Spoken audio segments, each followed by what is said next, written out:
Hello everyone, good morning সকলোকে আজি মই ক্লাছ 9ৰ নৱম শ্ৰেণীৰ হনুমন্তৰ লংকা দৰ্শন যেটো কবিতা আছে আমাৰ কবি মাধৱ কন্দলীদেৱে লিখা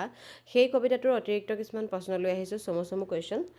ইয়াৰে প্ৰথম কোৱেশ্চনটো হৈছে মাধৱ কন্দলী কোন যুগৰ কবি আছিল মাধৱ কন্দলী প্ৰাক শংকৰী যুগৰ কবি আছিল পৱননন্দন কোন পৱননন্দন হ'ল পৱনপুত্ৰ হনুমান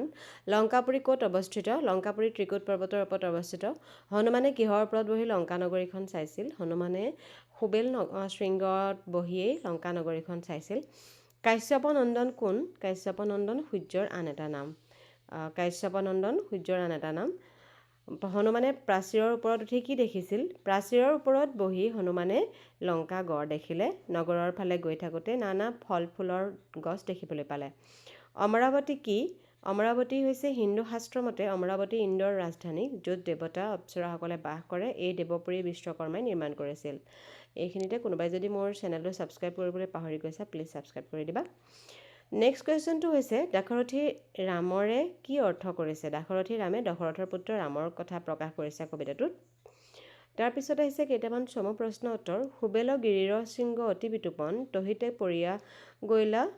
পৰিলা গয়া পৱননন্দন কোন তেওঁ কিয় তাত পৰি গৈছে পৱননন্দন হৈছে বানৰ বীৰ হনুমান তেওঁ ৰামৰ পৰম ভক্ত সীতাৰ অন্বেষণত গৈ তেওঁ তাত পৰিছে ক'ত পৰিছেগে সুবেলৰ গিৰিত মানে সুবেল শৃংগত পৰ্বতৰ ওপৰত ঋতুৰ নচাৰয় কোকিলৰ ৰাৱে কোনে ক'ত ঋতুতে কুলিৰ মাত থাকে বুলি কৈছে ঋতুত কুলিৰ মাত লংকা নগৰীত থাকে বুলি অপ্ৰমাদী কবি মাধৱ কন্দলীয়ে কৈছে অশ্বখ কপিথবত নাৰংগবদৰ অশ্বখ আৰু কপিথ মানে কি